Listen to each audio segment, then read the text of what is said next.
The camera pans across a dimly lit living room where a tired-looking man sits on the floor beside his 5-year-old daughter.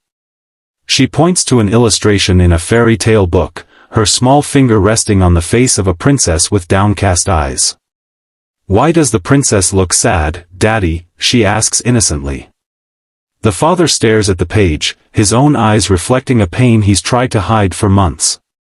In this moment, something breaks and heals simultaneously within him, a realization that will transform not just his life, but his daughter's future. If you've ever felt lost as a parent or wondered how to heal while helping your child heal too, this story will touch your heart. Like, subscribe, and join us on this journey of a father who found extraordinary strength in the most ordinary moments. The alarm blared at 5:30 a.m., and Marcus Reynolds groaned as he rolled over to silence it.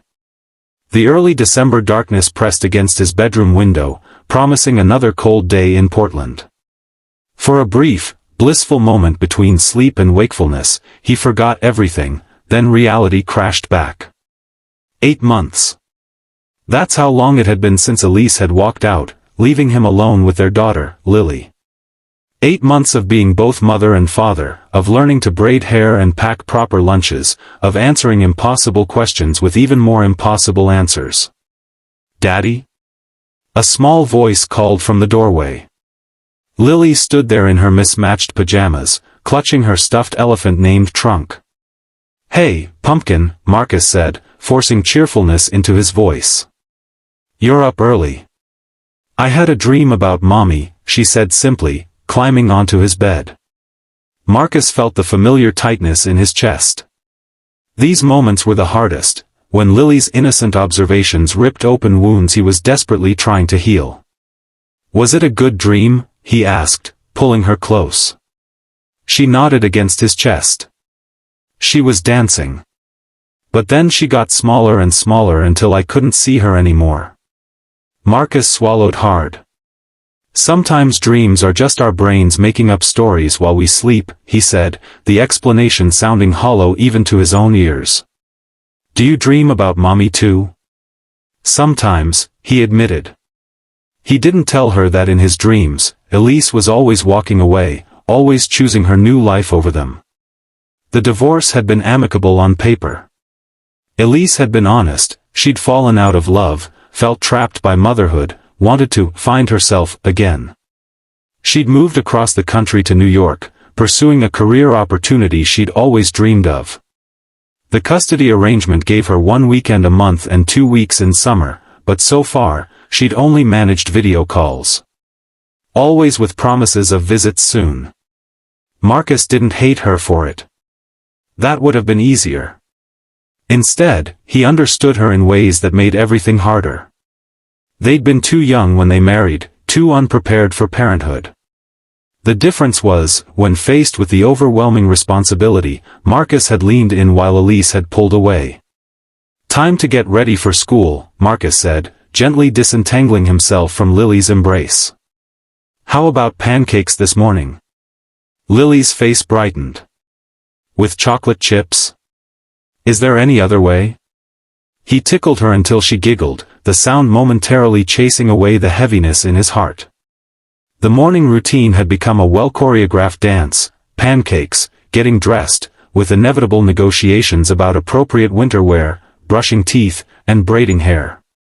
Marcus had watched countless YouTube tutorials to learn how to create the perfect French braid that Lily insisted on. His fingers had grown surprisingly deft at the task. As they drove to Lily's kindergarten, she chattered about her upcoming class Christmas pageant. "Ms. Wilson says I get to be a snowflake. I have to wear all white and twirl around." "That sounds perfect for you, since you never stop twirling anyway," Marcus teased, glancing at her in the rearview mirror. "Will you help me practice?" "Of course." "And will you make my costume?" Marcus felt a flutter of panic.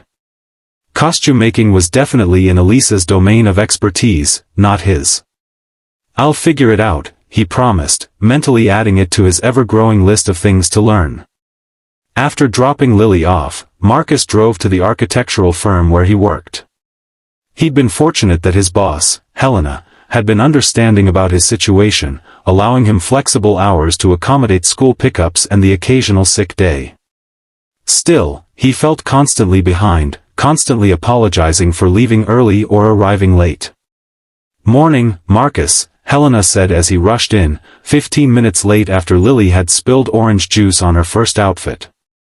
"The Westbrook clients called. They want to move up the presentation to next week." Marcus nodded, suppressing a sigh. "I'll have it ready." "You look exhausted," Helena observed. "Everything okay?"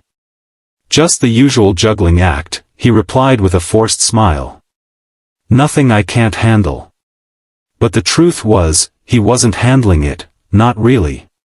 He was surviving, moving from one crisis to the next, putting out fires without ever addressing the smoldering remains. At night, after Lily was asleep, he would collapse onto the couch, too tired to even watch TV, yet too anxious to sleep.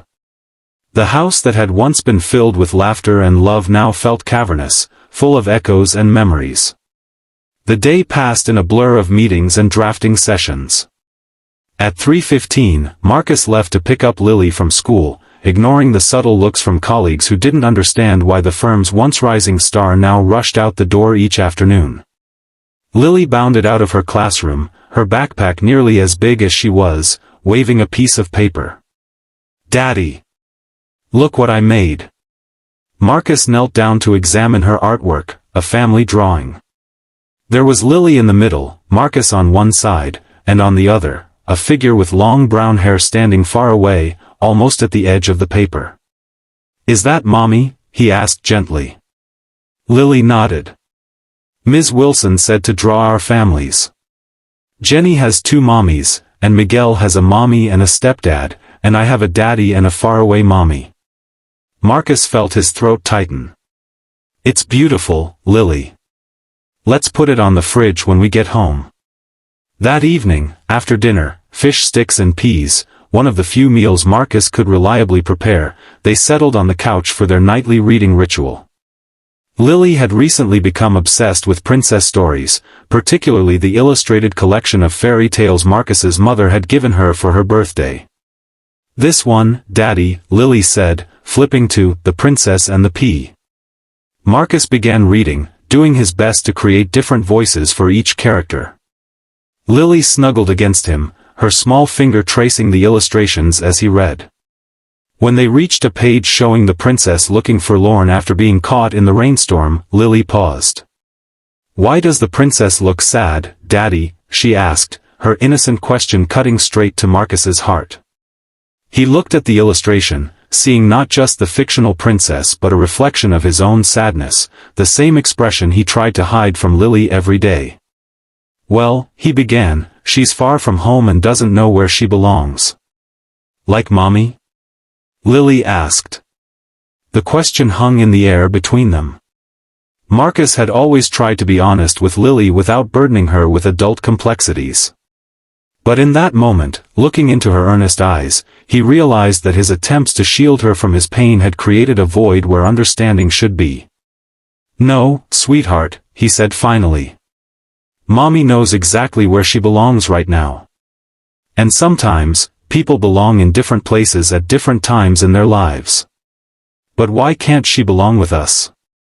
Marcus took a deep breath. Sometimes grown-ups need to follow their hearts, even when it's hard. Mommy loves you very much, but she needed to follow her dream. "Are you sad that she's gone?" Lily's perception startled him. "Sometimes," he admitted. "But I'm never sad that I have you." Lily seemed to consider this. "The princess finds where she belongs at the end of the story, right?" "She does," Marcus confirmed. "She finds her prince and her castle. Will we find where we belong too?" The question struck Marcus with unexpected force.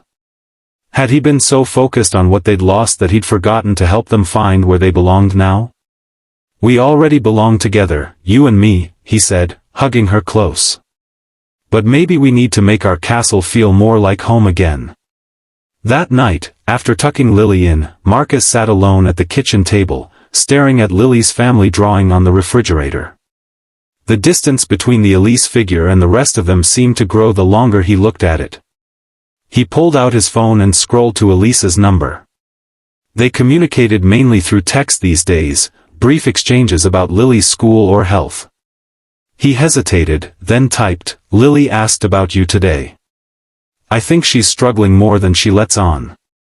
The response came faster than he expected, "I'm sorry. I know this is hard on her. On both of you." Marcus stared at the words, searching for meaning beyond the platitudes.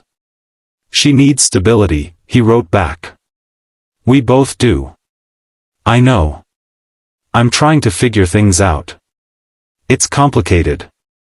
Marcus felt a familiar frustration rising. Everything was always complicated with Elise now. She's 5, Elise. She doesn't understand complicated. She just knows her mother isn't here. There was a long pause before Elise's next message appeared. "I'm not coming back, Marcus. I can't be the mother she deserves right now. Maybe not ever. It's better for her to have one fully present parent than one who resents being there." The words hit Marcus like a physical blow. He'd known, of course, that Elise wasn't coming back, but seeing it stated so plainly made it real in a way it hadn't been before. And beneath his hurt, he recognized the truth in what she was saying. Elise had never wanted children, had agreed to try only because Marcus wanted a family so badly. When Lily arrived, Marcus had fallen instantly in love, while Elise had struggled with postpartum depression that eventually evolved into a deeper discontent. "I understand," he wrote finally. "But she needs to know you love her, even from a distance.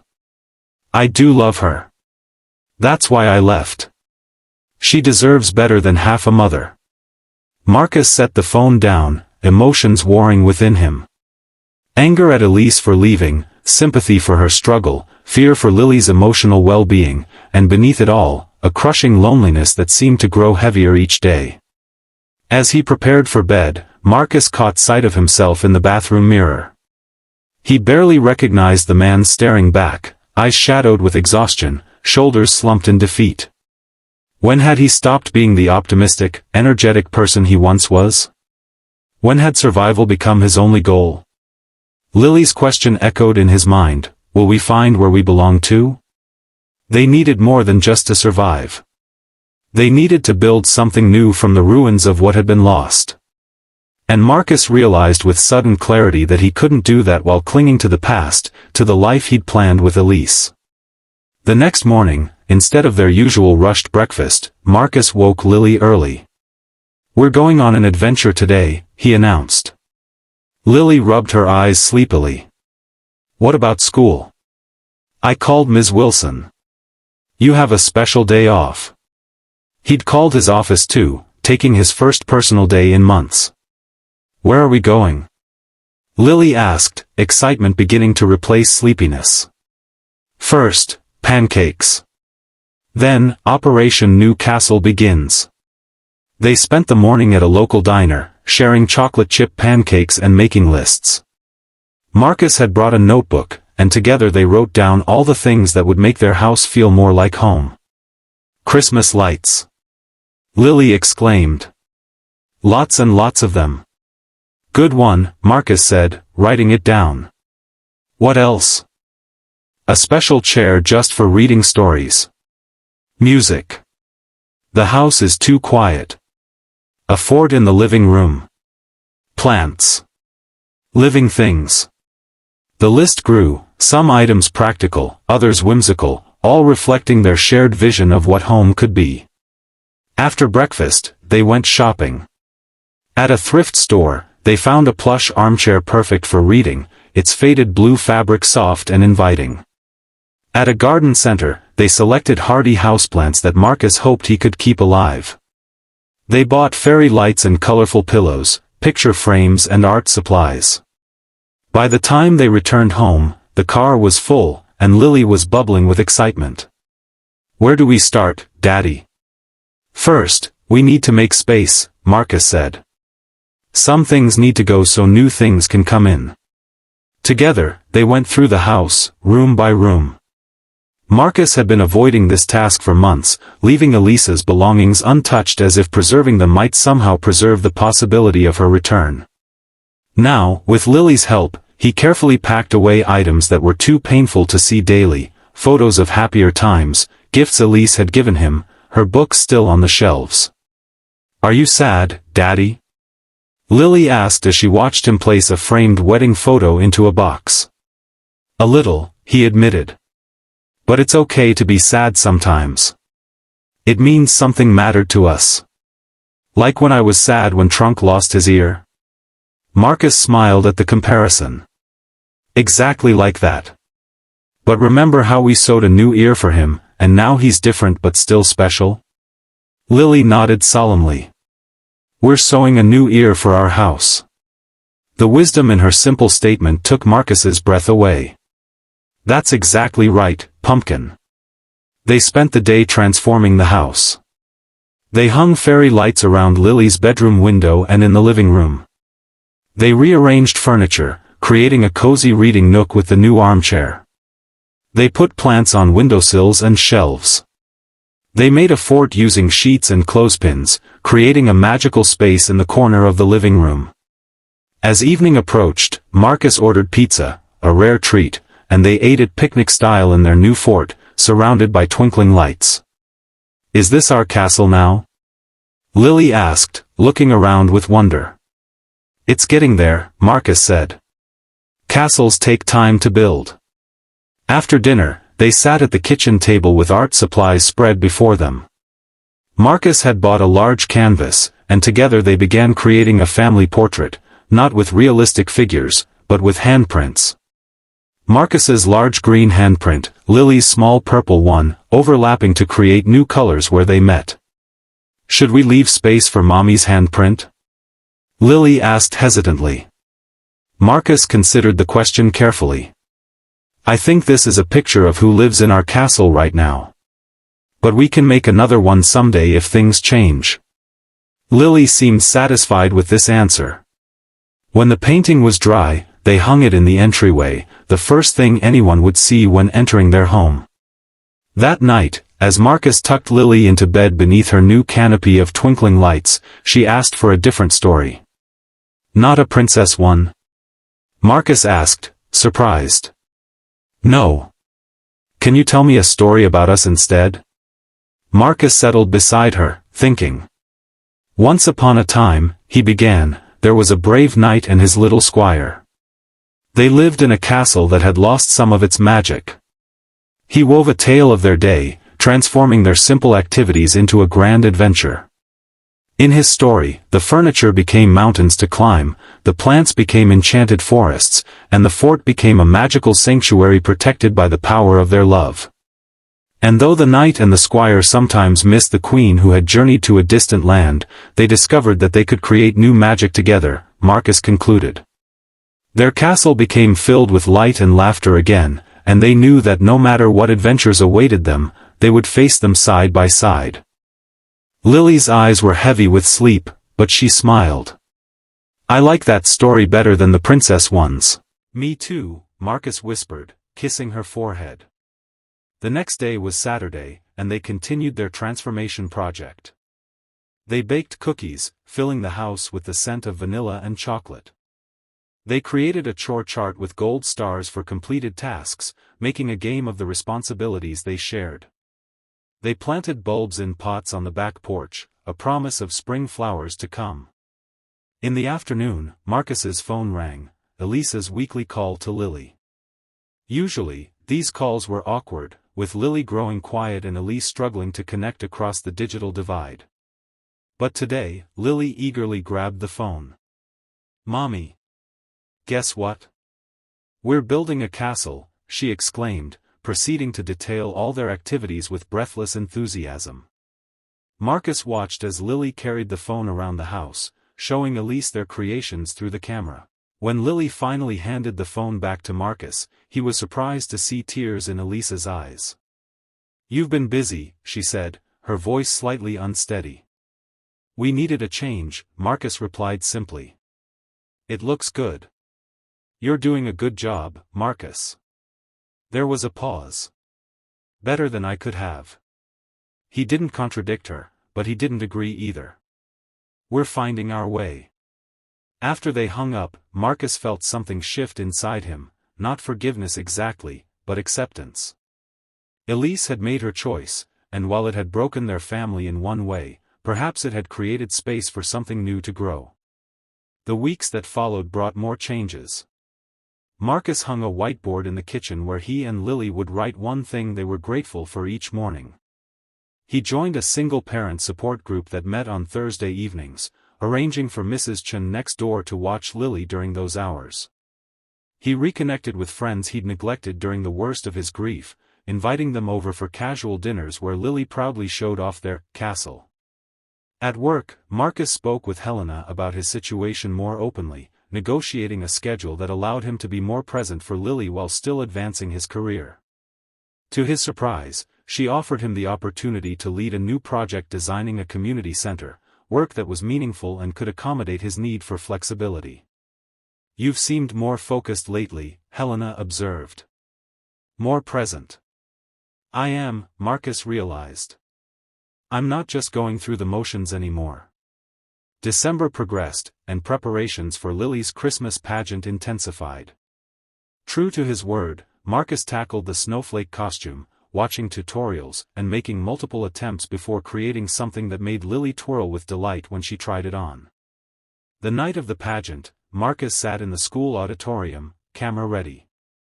When Lily appeared on stage with the other snowflakes, spinning in her handmade costume, her face alight with joy, Marcus felt his heart swell with a happiness so pure it brought tears to his eyes.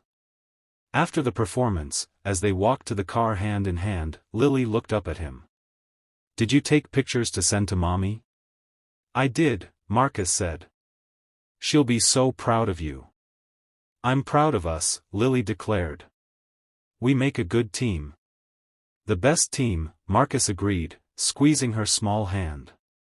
That weekend, they decorated for Christmas, putting up a tree and hanging ornaments, many of which Lily had made herself at school. Marcus found himself enjoying the holiday preparations in a way he hadn't expected. Last Christmas had been a blur of pain and adjustment, the first without Elise. This year felt different, still tinged with sadness, but also filled with new traditions they were creating together. On Christmas Eve, after Lily had finally fallen asleep, Marcus sat in their reading chair, looking at the twinkling lights around the room. His phone buzzed with a text from Elise, "Merry Christmas to you both." The pageant video was beautiful. "She looks happy." Marcus typed back, "She is happy. We both are, more and more. Merry Christmas, Elise." He set the phone down and closed his eyes, feeling a sense of peace that had eluded him for months. They were going to be okay, he and Lily. Different than he had planned, but okay nonetheless. Christmas morning brought the chaos of presents and pancakes, Lily's excitement filling the house with laughter. Among the gifts was a small package from Elise, a charm bracelet for Lily with a single snowflake charm and a note promising to add a new charm each year, building a collection of memories even from afar. "Look, Daddy. It matches my costume," Lily exclaimed, delighted by the coincidence. Marcus helped her fasten it around her wrist, recognizing Elise's attempt to establish a connection that could endure despite the distance. It wasn't perfect, but it was something. As winter turned to spring, their castle continued to evolve. The bulbs they had planted bloomed on the porch. Marcus took a woodworking class and built bookshelves for Lily's growing collection of stories. They adopted a cat from the local shelter, a one-eared tabby that Lily immediately named Trunk 2, insisting he was perfect because he was different. One evening in April, as they sat in their reading nook with Trunk 2 purring between them, Lily asked a question that caught Marcus off guard. "Daddy, are you still sad about Mommy?" Marcus considered his answer carefully. "Sometimes I feel sad about what we lost," he said honestly. "But mostly I feel grateful for what we have." Lily nodded, seeming to understand. "I think the princess in the story wasn't really sad," she declared. "I think she was just waiting to find where she belonged." That's a very wise thought, Marcus said, amazed once again by his daughter's perception. We found where we belong, didn't we, Daddy? Marcus looked around their home, at the handprint art now joined by other creations, at the thriving plants and comfortable spaces, at the evidence of their life together, and felt a certainty that had been missing for too long. Yes, Lily, he said, pulling her close. We absolutely did. 1 year later, Marcus stood in the doorway of their home, watching as Lily showed her kindergarten art teacher, Ms. Wilson, around their castle. It was the end-of-year party Marcus had volunteered to host, and their house was filled with the sounds of children playing and parents chatting. Your home is lovely, Ms. Wilson said, joining him by the door. Lily talks about it all the time, especially the fort. Every child in class wants one now. Marcus laughed. It's become our special place. We rebuild it every weekend with different themes. She's a remarkable child, Ms. Wilson observed. So resilient and creative. She taught me how to be resilient too, Marcus admitted. Children have a way of seeing possibilities where adults see only problems.